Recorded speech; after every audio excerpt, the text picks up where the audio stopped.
মানুষ তৃণমূলের সাথে কেন যোগ দেয় জানো? আমি বাংলাদেশ থেকে যারা ভারতে গেছে তাদের অনেকের সাথে কথা বলেছি, বলার পর বলেছি, এই তোরা যাইয়া এই তৃণমূল করিস কে?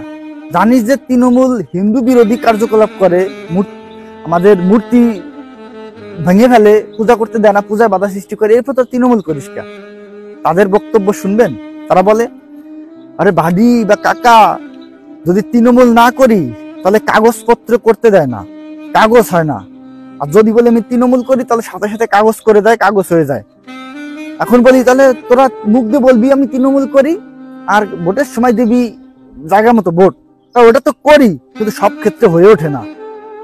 এখন তোমরা বলো, একটা মানুষ এক দেশ থেকে আরেক দেশে গেছে, সেই মানুষটা যদি সেই দেশে গিয়ে ছন্ন ছাড়া হয়ে ঘুরে বেড়াতে হয় তাহলে কেমনটা লাগে?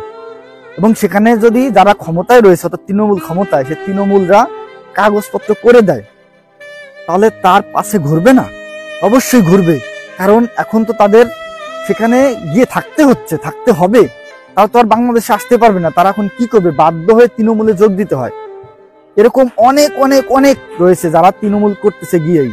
হ্যাঁ, আমিও তাদেরকে ধিক্কার জানাই যে তোরা এত খারাপ কাজ করার পরেও কেন সেই তৃণমূলের সাথে যোগ দিস।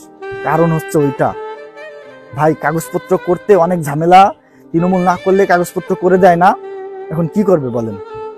আমি জানি অনেক রাগের পরে এই কথাটা বলা হচ্ছে, বাট কারণ হচ্ছে এটাই ভাই।